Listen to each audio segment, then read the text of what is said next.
Start. हमारी सबसे बड़ी समस्या ही यही है कि हम खेलों पर तभी बात करते हैं जब कोई बड़ा टूर्नामेंट चल रहा होता है। ओलंपिक को समाप्त हुए अभी 2 सप्ताह से भी कम समय हुआ है। एक पखवाड़े से भी कम समय पहले करोड़ों भारतीय नीरज चोपड़ा को भाला फेंकते देखने के लिए उमड़ रहे थे,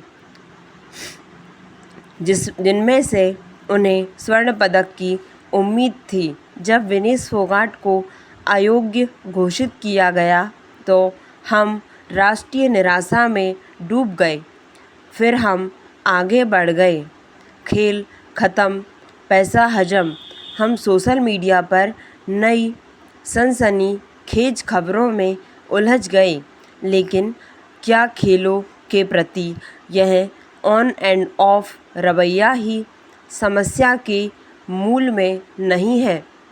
पैरा, सच यह है कि एक देश के रूप में हमारी जो प्रोफाइल है और हमारा जितना आकार है, उसके मद्देनज़र हम इस बार ओलंपिक में फिर से खराब रहे हैं। यहाँ मैं हमारे पदक विजेताओं की उपलब्धियों पर पर्दा नहीं डाल रहा हूँ, क्योंकि वास्तव में वे ही थे जिन्होंने हमारी इज्जत बचा ली है। व्यक्तिगत विजेताओं की सराहना की जानी चाहिए, लेकिन केवल इतने से संतुष्ट हो जाना और मैक्रो डेटा को अनदेखा करना देश के साथ अन्याय होगा। हमारे पड़ोसी चीन ने इस बार 40 स्वर्ण पदकों के साथ कुल 91 पदक जीते हैं। हमने 6 ही पदक जीते, जिनमें एक भी स्वर्ण पदक नहीं था। हाँ, यह सच है कि हम चीन के छोटे बच्चों के बारे में अक्सर ऐसी कहानियाँ सुनते हैं कि उन्हें पदक की चाह में बचपन से ही सताया जाता है, लेकिन इतने भर से 2 सबसे बड़ी आबादी वाले देशों के बीच इतने बड़े अंतर को स्पष्ट नहीं किया जा सकता। पैरा, कुछ लोग कहेंगे कि ओलंपिक के पदक सॉफ्ट पावर का एक रूप है, लेकिन यह तभी कहा जा सकता है जब किसी देश के पास वे उचित संख्या में हों, जबकि हम 2 पदक तालिका में उत्तर कोरिया और कजाकिस्तान से भी नीचे हैं। ऐसे में आधा दर्जन गैर स्वर्ण पदक हमें सॉफ्ट पावर कैसे बना सकते हैं? यह तो स्पष्ट है कि हम एक राष्ट्र के रूप में खेलों पर पर्याप्त खर्च नहीं करते।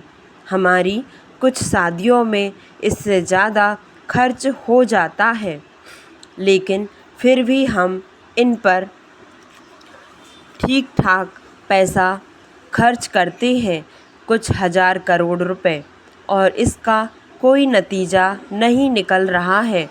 जब 2008 में अभिनव बिंद्रा ने स्वर्ण पदक जीता था तो कई लेखों में कहा गया था कि यह भारत के लिए एक महत्वपूर्ण मोड़ है कि हम पर कैपिटा जीडीपी के स्तर पर पहुंच रहे हैं, जिसके बाद हम ज़्यादा से ज़्यादा पदक आते देखेंगे।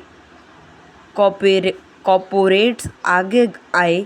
स्वर्ण जीतने की चाहत से एनजीओ बनाए गए, नारे गढ़े गए, और हमने सोच लिया कि इसके बाद पदक अपने आप आने लगेंगे और हम योजनाबद्ध तरीके से चैंपियन खिलाड़ियों को सृजित करते रहेंगे। ऐसा कुछ भी नहीं हुआ। हमें बस कभी कभार कोई अचंभित कर देने वाली प्रतिभा मिल जाती है, जो कि 1.5 अरब की आबादी वाले देश में पूरी तरह से संभव है।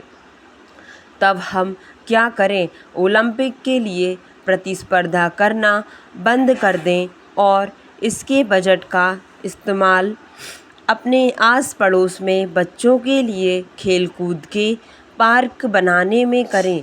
IPL पर फोकस करें, जिसमें कम से कम अंत में एक भारतीय क्लब तो जीतता है।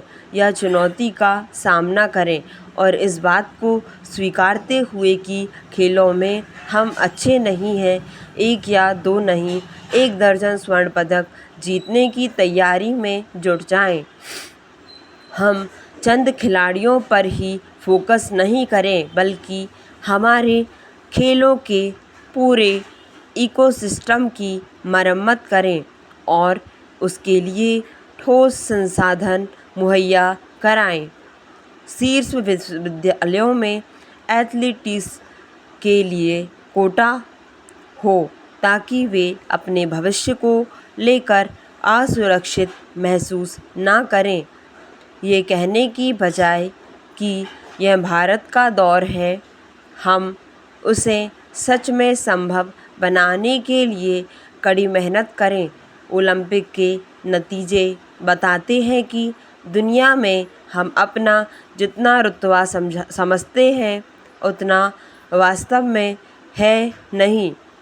खुद को बड़ा महसूस करने से हम बड़े नहीं बनेंगे, कुछ करने से बनेंगे। स्टॉप। धन्यवाद। आपको डिक्टेशन पसंद आई हो तो लाइक और सब्सक्राइब करना ना भूलें।